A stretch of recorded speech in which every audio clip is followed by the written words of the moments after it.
साथियों नमस्कार। एक बार फिर से आप सभी का बहुत बहुत स्वागत है आपके अपने परिवार मैथ्स वाटिका में। दोस्तों मैं हूं रुपेश यादव और इस वीडियो में हम लोग मैथमेटिक्स के 10 वैसे क्वेश्चन को देखेंगे जो रेलवे एग्जाम में बार बार पूछे जाते हैं। इससे पहले भी इस सीरीज़ के वीडियोज़ को हमने अपलोड किया है, जिसके प्लेलिस्ट का लिंक आपको इस वीडियो के डिस्क्रिप्शन में मिल जाएगा।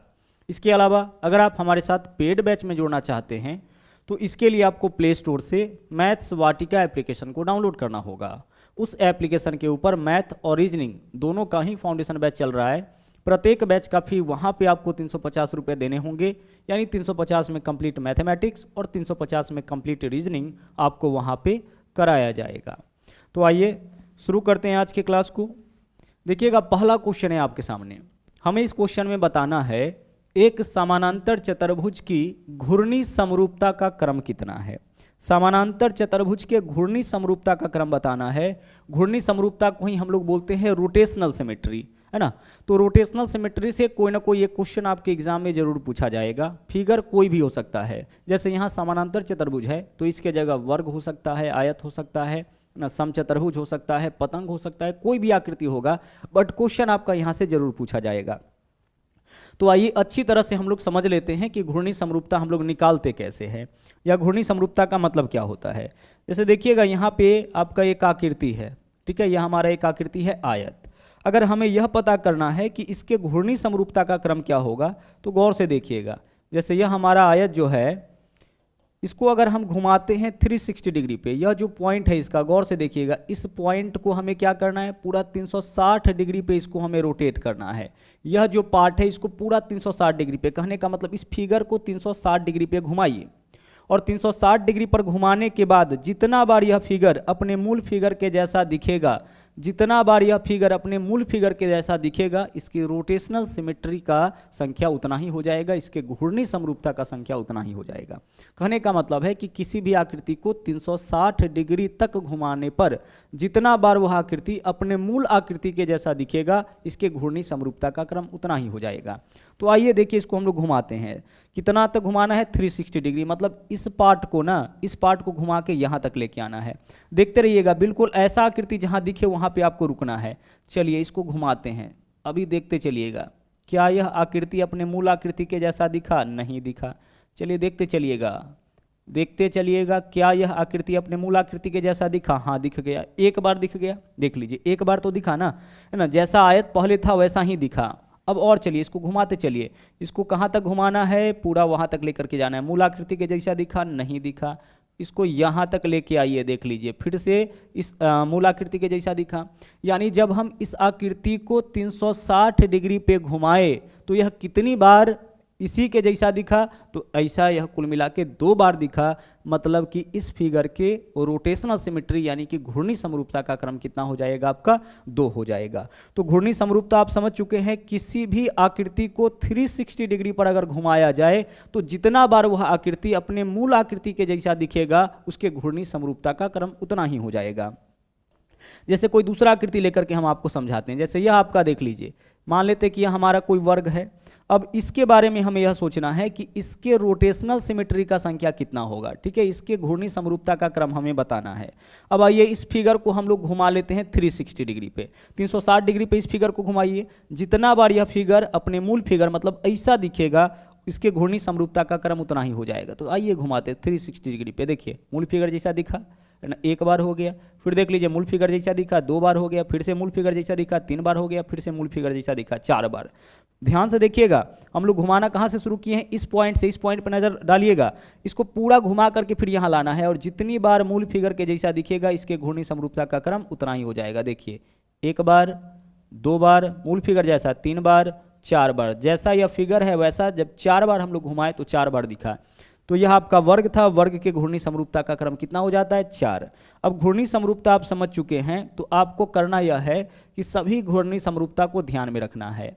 तो सबसे पहली चीज की आयत, है ना, जो आयत है आपका रेक्टेंगल है, इसके अलावा समानांतर चतुर्भुज, ठीक है, जो यहाँ पे क्वेश्चन आप देख रहे हैं समानांतर चतुर्भुज, इसके अलावा समचतुर्भुज, ठीक है। इन सभी आकृति के घूर्णी समरूपता का जो क्रम होता है वह आपका 2 होता है। इन सभी को अगर 360 डिग्री पे घुमाइएगा तो बिल्कुल अपने जैसा यह 2 बार दिखेगा, ठीक है। तो अगर क्वेश्चन यह पूछा जाए कि आयत का, समानांतर चतुर्भुज का और समचतुर्भुज के घूर्णी समरूपता का क्रम कितना होगा, तो आंसर हम लोग 2 करेंगे। अच्छा, वर्ग के घूर्णी समरूपता का क्रम 4 होता है। वर्ग के घूर्णी समरूपता का क्रम कितना होता है? 4। वर्ग के घूर्णी समरूपता का क्रम आपका 4 हो जाता है। उसी तरीके से तीसरा है आपका समलंब चतुर्भुज, ठीक है। यहां से भी क्वेश्चन आएगा समलंब चतुर्भुज, और इसके अलावा पतंग, पतंग भी एक प्रकार का चतुर्भुज है। इसके घूर्णी समरूपता का क्रम कितना होता है? तो जब आप इसको रोटेट करिएगा 360 डिग्री पे तो सिर्फ एक बार, यानी कि 360 डिग्री पे जाकर के सिर्फ एक बार यह अपने मूल फिगर के जैसा दिखेगा। तो समलंब चतुर्भुज और पतंग के घूर्णी समरूपता का क्रम कितना होगा? 1। और एक क्वेश्चन और आपका पूछा जाता है वृत्त से भी। अगर आपसे यह पूछा जाए कि भाई वृत्त के घूर्णी समरूपता का क्रम क्या होगा, तो वृत्त को आप जितने डिग्री पे घुमाइएगा इसके घूर्णी समरूपता का क्रम उतना होगा, मतलब कि अनंत हो जाएगा। कोई भी सर्किल लीजिए ना, इस सर्किल लीजिए, अब इसको घुमाइए 360 डिग्री पे घुमाइए इसको, है ना। 360 डिग्री पे आप घुमाइए, हर बार यह अपने जैसा ही दिखता है। जितना बार इसको घुमा लीजिए, है ना, यह जो फिगर है अपने मूल फिगर के जैसा दिखता है। तो इस वजह से जो आपका वृत्त होता है उसके घूर्णी समरूपता का क्रम कितना हो जाता है? अनंत हो जाता है। तो इतना बात आपको ध्यान में रखना है, क्योंकि बहुत इंपॉर्टेंट यह आपका क्वेश्चन है। हम बात करें अगर आयत का, समानांतर चतुर्भुज का या फिर समचतुर्भुज का, इन सब के घूर्णी समरूपता का क्रम 2 होगा, रोटेशनल सिमेट्री 2 होगा। अगर हम बात करें वर्ग का, तो वर्ग के घूर्णी समरूपता का क्रम 4 होगा। अगर हम बात कर ले समलंब चतुर्भुज का और पतंग का, तो इसके घूर्णी समरूपता का क्रम 1 होगा। और वृत्त का तो घूर्णी समरूपता कितना होता है? अनंत होता है, ठीक है। तो मोस्ट इंपॉर्टेंट है, इसको आप ध्यान रखिएगा। आप चाहे तो इसका स्क्रीनशॉट लेकर के रख भी सकते हैं। आगे बढ़ते हैं। अगला क्वेश्चन देखिएगा, हमें इस क्वेश्चन में बताना है ए का मान क्या होगा। 2 कॉन्सेप्ट यहां पे हम लोग समझेंगे, गौर से देखिएगा। पहला कॉन्सेप्ट देखिए क्या है, जब भी 2 रेखा एक दूसरे को काटता है उस केस में क्या होता है कि जो सम्मुख कोण होता है वह आपस में बराबर होता है। सम्मुख कोण किसको बोलेंगे? तो इसके सामने का कोण देखिए कौन सा है? यह वाला। तो यह दोनों कोण आपस में बराबर होगा। सम्मुख कोण यानी सामने दिखने वाला जो कोण होगा वह आपस में समान होगा। उसी तरह से इस कोण का सम्मुख कोण कौन सा होगा? यह वाला होगा। तो यह दोनों भी आपस में समान होगा। जब भी 2 रेखा एक दूसरे को काटेगी उस केस में क्या होता है? सम्मुख कोण आपस में बराबर होता है। तो देखिए इस कोण का सम्मुख कोण यह वाला होगा, देख सकते हैं आप। इस कोण का सम्मुख कोण यह वाला, तो इसका वैल्यू भी क्या हो जाएगा? 75 डिग्री हो जाएगा। और इस कोण का सम्मुख कोण यह वाला होगा, तो इसका भी वैल्यू कितना डिग्री हो जाएगा? इसका भी वैल्यू आपका 40 डिग्री हो जाएगा। अब आगे चलिए, एक और कॉन्सेप्ट यहाँ पे सीख लीजिए। इस कॉन्सेप्ट के बिना भी इस क्वेश्चन को सोल्व कर सकते हैं, लेकिन उस कॉन्सेप्ट को भी आप जान लीजिए, बहुत इंपॉर्टेंट है। जैसे यहाँ पे देखिए, यह हमारा कोई त्रिभुज है। अब अगर इस त्रिभुज में किसी एक भुजा को आगे बढ़ाने पर यहाँ पे जो कोण बनेगा ना, इस कोण का माप इसके भीतर बने बाकी दोनों कोणों के योग के बराबर। अगर यहाँ x डिग्री का कोण है, यहाँ y डिग्री का कोण है, तो इस कोण का माप क्या होगा? x + y डिग्री हो जाएगा। कहने का मतलब कि त्रिभुज के किसी एक भुजा को आगे बढ़ाने पर जो बनने वाला कोण होगा वह भीतर के दोनों कोण के योग के बराबर होगा। अब इस फिगर को आप गौर से देखिए, यहाँ पे देखिएगा, इस फिगर को केवल गौर से देखिए। यह आपका एक त्रिभुज हो गया, और त्रिभुज में एक भुजा को आगे बढ़ाने पर बाहर में जो कोण बना है इसका माप भीतर वाले दोनों कोण के योग के बराबर, यानी ए का वैल्यू जो है वो आपका 75 डिग्री + 40 डिग्री के बराबर हो जाएगा। 75 + 40 115 हो जाएगा, 5 7 4 11, यानी कि 115 डिग्री। यही वैल्यू किसका हो जाएगा? यही वैल्यू आपका ए का हो जाएगा। हम चाहे तो ऐसे भी कर सकते थे, इस त्रिभुज का 2 कोण पता है, तीसरा कोण निकाल लेते, क्योंकि त्रिभुज के तीनों कोणों का योग 180 होता है। तो 180 में से दोनों कोण को जोड़ के घटा लेते। अब यहाँ पे जो वैल्यू आता, इस सीधी रेखा पर 180 में से उस कोण का माप घटा लेते तो ए का मान निकल जाता। बट इस मेथड को भी आपको ध्यान रखना पड़ेगा, बहुत इंपॉर्टेंट कॉन्सेप्ट है।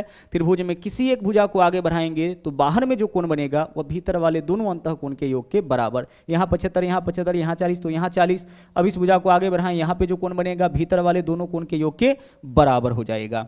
आगे बढ़िए, अगला क्वेश्चन। यह भी क्वेश्चन मोस्ट इंपॉर्टेंट क्वेश्चन है और बहुत ही ज्यादा रिपीट करने वाला क्वेश्चन है, इसलिए ध्यान से समझिएगा इसको। बोला है एक परीक्षा में गणित विषय में 36 छात्रों का कुल संख्या देख लीजिए, कितना दे रखा है? 36। प्राप्तांकों का माध्य 72.5। माध्य का मतलब दरअसल आपका औसत ही होता है।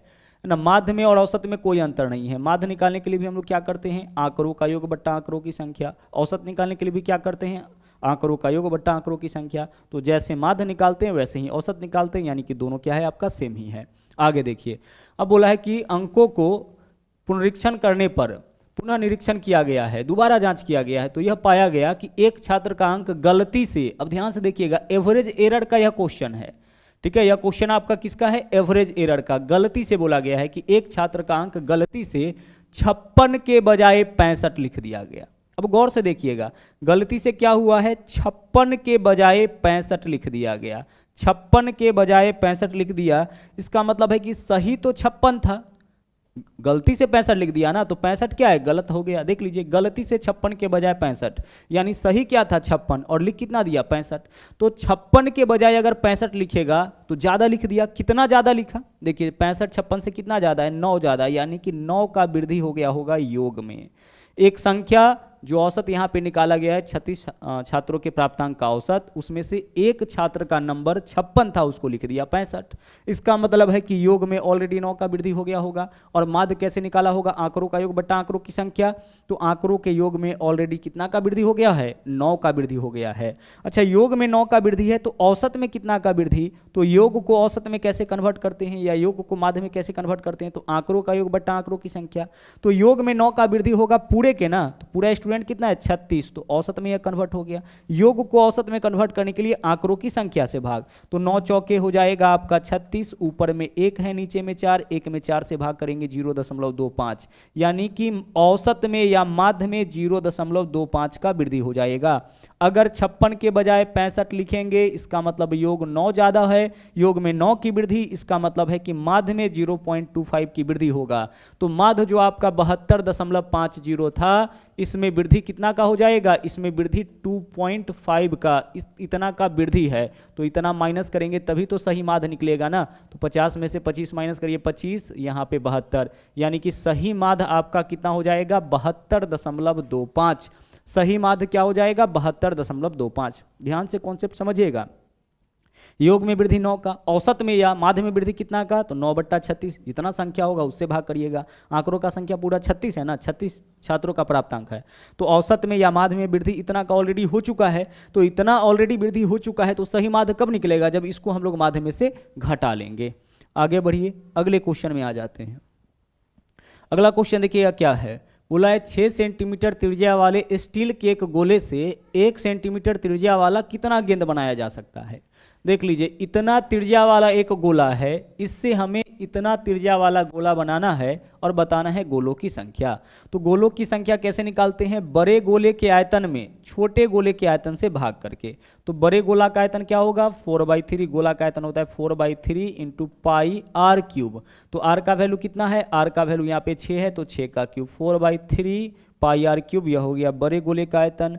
बड़े गोले के आयतन में छोटे गोले के आयतन से भाग करिए, तो छोटा गोला का त्रिज्या है 1, तो आयतन कितना हो जाएगा 4/3 पाई आर क्यूब। बड़े गोले के आयतन में छोटे गोले के आयतन से भाग करिएगा, तो इससे आपका क्या निकल जाएगा, गोलों की संख्या।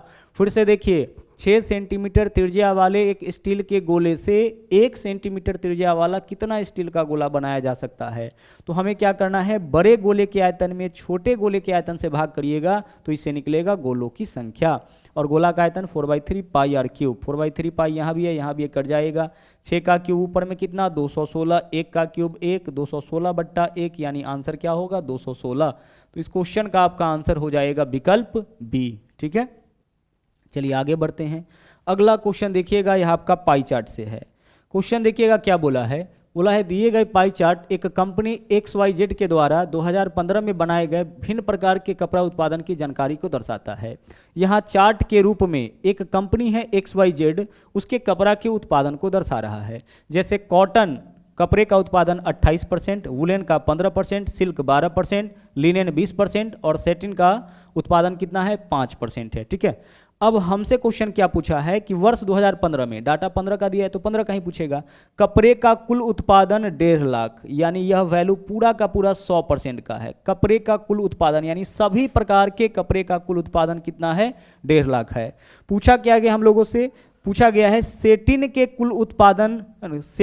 कुल कितने कपड़े का उत्पादन हुआ। तो सेटिन कितना परसेंट हुआ है, 5% हुआ है। सेटिन का उत्पादन 5%, किसका, कुल उत्पादन का। तो कुल उत्पादन कितना है, 1.5 लाख, यानी कि 1,50,000 जो है यह आपका कुल उत्पादन है। और कुल उत्पादन का 5% सेटिन का उत्पादन हुआ है। तो कुल उत्पादन का 5% निकाल दीजिए, प्रतिशत से 00 कैंसिल, क्योंकि प्रतिशत का मतलब बट्टा में 100, 15 पंचे 75, यानी कि 7500 जो है 7500 आपका उत्पादन हुआ है, किसका, सेटिन के कपड़े का। सेटिन के कपड़े का उत्पादन कितना हुआ है, 7500 हुआ है। अगर पूछता कॉटन का उत्पादन कितना, कुल का 28% निकाल लेते, वुलेन का कुल का 15%, सिल्क का कुल का 12%। कभी कभी क्वेश्चन में ऐसे भी पूछा जाता है कि जैसे यह पूछ दिया जाता कि वुलेन का जो उत्पादन हुआ है वह उसका कोणीय कोण कितना होगा, है ना, या फिर इसका जो वैल्यू है वह आपको डिग्री के फॉर्म में कितना है, मतलब इसको डिग्री में कन्वर्ट करना है। तो डिग्री में कैसे कन्वर्ट करते हैं परसेंटेज वाले वैल्यू को, तो अगर कोई वैल्यू परसेंटेज के फॉर्म में हो और उसको डिग्री में कन्वर्ट करना हो तो उसमें हम लोग गुना करते हैं 18/5 से।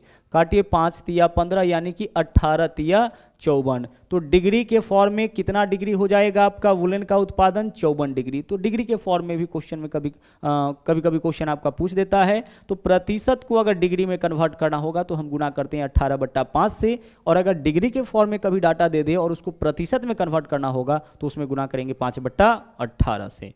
चलिए बढ़ते हैं अगले क्वेश्चन में। अगला क्वेश्चन देखिएगा, यहाँ पे देखिएगा क्या है, बोला है दुर्घटना के बाद एक रेलगाड़ी अपनी गति के 4/5 गति से चलता है, जिसके कारण वह 30 मिनट देरी से पहुंचता है। तो हमें बताना है दुर्घटना क्षेत्र के आगे यात्रा का मूल समय। अब कैसे इस तरह के क्वेश्चन को सोल्व करते हैं, गौर से देखिएगा। क्या हुआ, इसका गति मूल गति का 4/5, तो ऊपर जो वैल्यू है उसको वैसे ही रहने दीजिए, 4 को 4 ही रहने दीजिए, और नीचे में दोनों का अंतर लिखिए। तो 4 और 5 में अंतर कितना का, 1 का। देखिए ऐसे क्वेश्चन को सोल्व करने का ट्रिक यही है, मूल गति के जिस गति से चले ऊपर में तो वैल्यू सेम रहेगा लेकिन नीचे में दोनों का अंतर होगा। तो 4 और 5 में अंतर कितना का, 1 का। और अब हम इसमें गुना करेंगे लेट वाला समय से। तो 30 मिनट की देरी हुई है तो हम 30 मिनट से गुना करेंगे, आंसर हमारा आ जाएगा 30 चौके 120 मिनट, यानी कि विकल्प ए जो है वह आपका इस क्वेश्चन का सही आंसर होगा। जब भी इस तरह का क्वेश्चन है कि क्वेश्चन आए कि मूल गति की इस गति से चलने पर इतनी मिनट की देरी हो जाती है तो यात्रा पूरा करने का सही समय क्या होगा, तो यहाँ पे सोल्व करने का यही आपका ट्रिक होगा। ठीक है, चलिए बढ़ते अगले क्वेश्चन में। अगला क्वेश्चन देखिए, यहां पे क्वेश्चन है आपका cot to the power 4 theta plus cot square theta का वैल्यू 3.6 है, तो इसका मान क्या होगा, इसका भी मान आपका 3.6 हो जाएगा। ऐसा क्वेश्चन अगर इधर cot है तो इधर cosec के फॉर्म में पूछेगा, या cosec ना cosec के फॉर्म में है तो cot के फॉर्म में पूछेगा, या फिर tan के फॉर्म में है, tan के फॉर्म में है तो sec के फॉर्म में पूछेगा, या sec के फॉर्म में है तो tan के फॉर्म में। मतलब यह क्वेश्चन दो टाइप से मिलता है। यहाँ पे देख लीजिए cot और sec के फॉर्म में, या फिर sec और tan के फॉर्म में। अब यहाँ पे जो आंसर आपका है वह 3.6 ही क्यों रह जाएगा, गौर से समझिएगा। जैसे दो फॉर्मूला आपको यहाँ पे ध्यान रखना है, एक तो sec square theta minus tan square theta बराबर 1 होता है। tan स्क्वायर थीटा बराबर क्या होता है, 1 होता है, इंपॉर्टेंट फॉर्मूला है आपका। दूसरा cosec स्क्वायर थीटा, यहाँ पे इसी फॉर्मूला का यूज किया गया, cosec square theta minus cot square theta बराबर भी 1 होता है। अच्छा, cosec square theta minus cot square theta बराबर 1 होता है, तो हम क्या लिख सकते हैं cosec स्क्वायर थीटा के लिए, हम cosec स्क्वायर थीटा के लिए लिख सकते हैं 1 प्लस cot स्क्वायर थीटा, क्योंकि माइनस cot स्क्वायर थीटा को अगर हम इस तरफ लाते हैं तो प्लस cot स्क्वायर थीटा हो जाएगा। तो इसका उपयोग करके हम लोग इस क्वेश्चन को सोल्व करेंगे।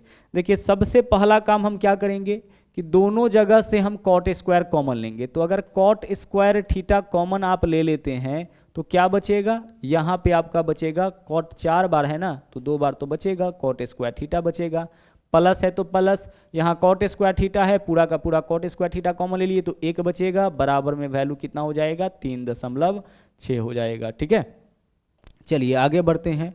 अब cot स्क्वायर थीटा का मान रख दीजिए, तो cot स्क्वायर थीटा का मान क्या होगा, तो cot स्क्वायर थीटा को इस तरफ ले जाइए तो प्लस cot स्क्वायर थीटा, 1 को इस तरफ लाइए तो -1 हो जाएगा। यानी cot स्क्वायर थीटा के लिए हम लिख सकते हैं cosec स्क्वायर थीटा -1। देख के आप यहाँ से बता सकते हैं इस चीज़ को। देखिए यहाँ पे हमें क्या बताना है, cot स्क्वायर थीटा, तो cot को इधर लाइएगा तो प्लस cot स्क्वायर थीटा, और +1 को इधर लाएंगे तो -1, यानी cosec स्क्वायर थीटा -1, यही वैल्यू किसका होगा, cot स्क्वायर थीटा का होगा, इनटू cot स्क्वायर थीटा +1, तो कॉट स्क्वायर थीटा प्लस 1 इधर है, इसका वैल्यू क्या हो जाएगा, कॉसेक स्क्वायर थीटा के बराबर हो जाएगा। और बराबर में 3.6 है तो रहने दीजिए।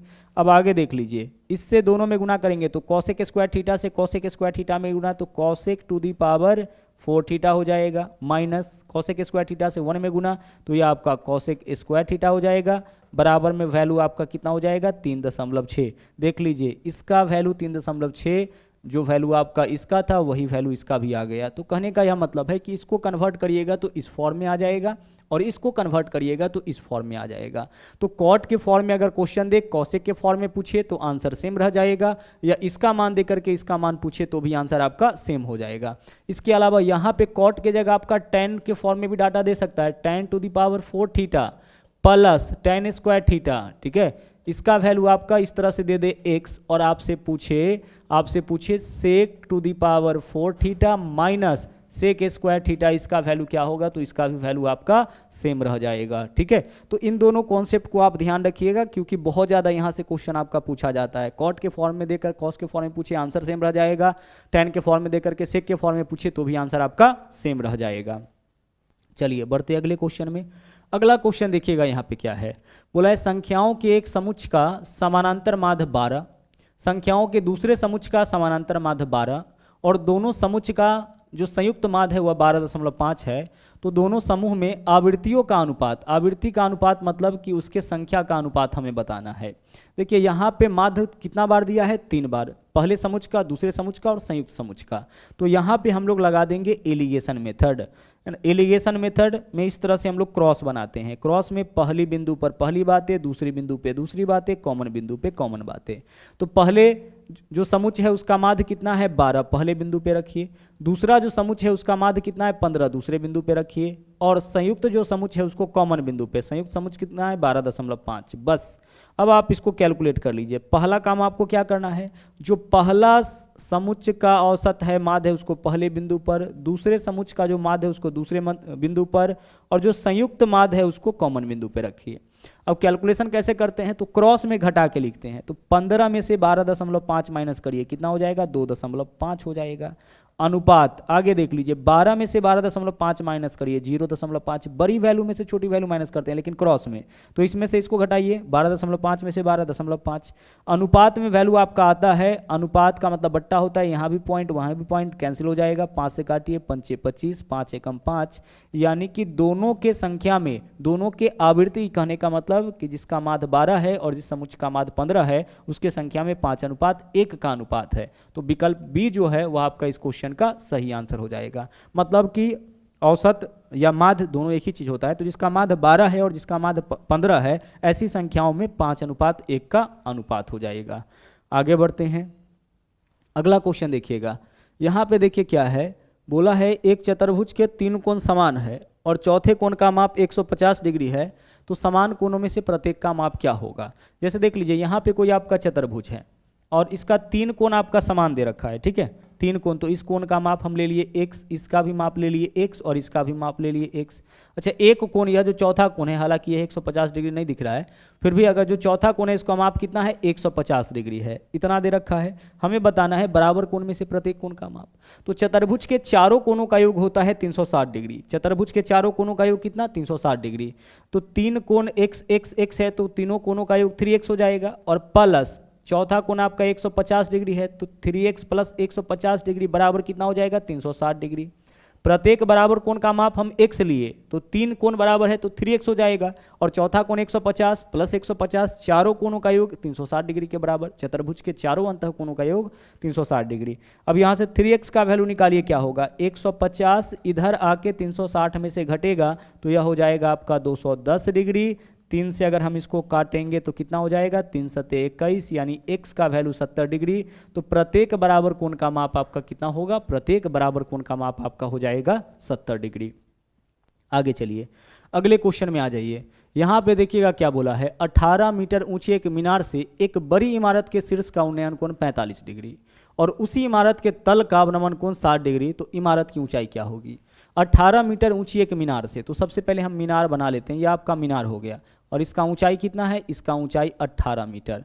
18 मीटर ऊंचा यह आपका मीनार हो गया। अब यहाँ से, ठीक है, एक बड़ी इमारत, अच्छा इससे बड़ा एक इमारत है, इससे बड़ा क्या है आपका एक इमारत है, तो यह हमारा इमारत हो गया।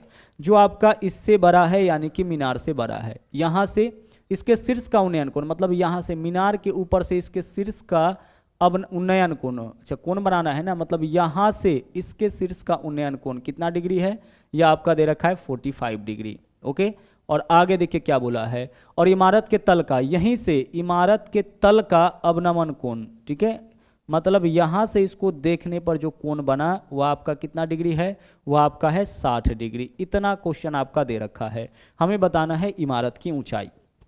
अब देखिए हाइट एंड डिस्टेंस का जब भी क्वेश्चन सोल्व करने के लिए जाइएगा तो एक चीज़ आपको ध्यान रखना है, क्या ध्यान रखना है कि 30 डिग्री के सामने वाली भुजा का माप अगर है x, तो 60 डिग्री के सामने वाली भुजा का माप हो जाएगा x√3 या √3 गुना x। ठीक है, कितना हो जाएगा √3 गुना x। बस इतना ही कॉन्सेप्ट आप ध्यान रखिएगा। होता क्या है समकोण त्रिभुज के अंदर जब भी हाइट एंड डिस्टेंस के क्वेश्चन को सोल्व करिएगा तो राइट एंगल ट्रायंगल ही मिलेगा, तो 30 डिग्री के सामने वाली भुजा के माप का √3 गुना 60 डिग्री के सामने वाली भुजा का माप होता है। अगर 30 डिग्री के सामने वाली भुजा का माप x है ना, तो 60 डिग्री के सामने वाली भुजा का माप √3 गुना x हो जाएगा। अच्छा इसका उल्टा हम ऐसे भी कह सकते हैं, अगर मान लीजिए कि 60 डिग्री के सामने वाली भुजा का माप दे रखा है x, तब 30 डिग्री के सामने वाली भुजा का माप क्या होगा, तो 30 से 60 निकालने के लिए हम लोग क्या किए थे, √3 से गुना, तो 60 से 30 निकालने के लिए हम क्या करेंगे, √3 से हम लोग कर लेंगे भाग, यानी 60 डिग्री के सामने वाली भुजा का माप पता होगा तो 30 डिग्री के सामने वाली भुजा का मान उसमें √3 से भाग करेंगे तो निकल जाएगा। दूसरी चीज कि अगर दो कोण 45 डिग्री है तो बराबर कोण के सामने का भुजा बराबर होता है। अब आइए इसको हम लोग सोल्व करते हैं। सबसे पहले इस वाले ट्रायंगल में आते हैं। देखिए इस वाले ट्रायंगल में आते हैं, यहाँ 45 डिग्री है, गौर से देखिएगा, इस ट्रायंगल को गौर से देखिएगा, यहाँ पे एंगल कितना डिग्री है 45 डिग्री, तो यहाँ वाला एंगल भी आपका कितना होगा, पक्का 45 डिग्री होगा। ऐसा क्यों होगा, क्योंकि त्रिभुज के तीनों कोणों का योग 180 डिग्री, तो यह देख के ही लग रहा है कि 90 डिग्री लंब हो रहा है ना, तो 90 डिग्री, तो एक 90 हो गया तो बाकी दोनों मिला के 90 होगा, तभी तो 180, तो यह 90 है, यह 45, तो यह पक्का आपका 45 होगा। वैसे भी यहाँ 45 तो यहाँ 45, यहाँ 30 तो यहाँ 60, यहाँ 60 तो यहाँ 30, यही तो एंगल आपका देता है। तो जब यहाँ भी देख लीजिए यह कोण भी 45 है, यह कोण भी 45 है, दो कोण बराबर है, तो दोनों बराबर कोण के सामने का भुजा बराबर, यानी यह भुजा और यह भुजा बराबर।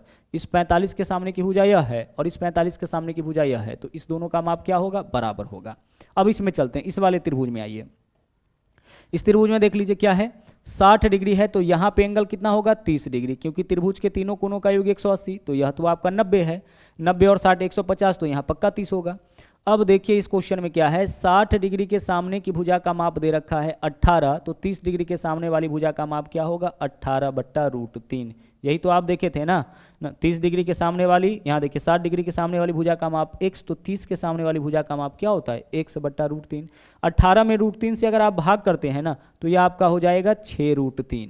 18 में √3 से भाग करते हैं तो कितना हो जाएगा 6√3 हो जाएगा, क्योंकि 18 के लिए हम लिख सकते हैं 6 गुना √3 गुना √3। देख लीजिए 18 हो जाएगा, 6 गुना √3 गुना √3 18 हो जाएगा, और 18 में अगर हम √3 से भाग करेंगे तो यह कैंसिल 6√3 हो जाएगा। तो इसका माप आपका देख लीजिए, इसका माप कितना आया 6√3, इसका माप 6√3 आया, तो यह तो सेम ही चीज़ है, तो इसका भी माप कितना हो जाएगा, इसका भी माप हो जाएगा 6√3, और इसका माप 6√3 है, तो इधर वाला यहाँ से यहाँ तक का माप आपका 6√3 ही होगा, क्योंकि बराबर कोण के सामने की भुजा है 45 45, तो इस कोण के सामने की भुजा 6√3 है, तो इस कोण के सामने की भुजा भी 6√3, और यहाँ से यहाँ तक का वैल्यू कितना दे रखा है 18, तो पूरे इमारत का ऊंचाई निकाल लीजिए, कितना हो जाएगा आपका 18 + 6√3, यही तो होगा।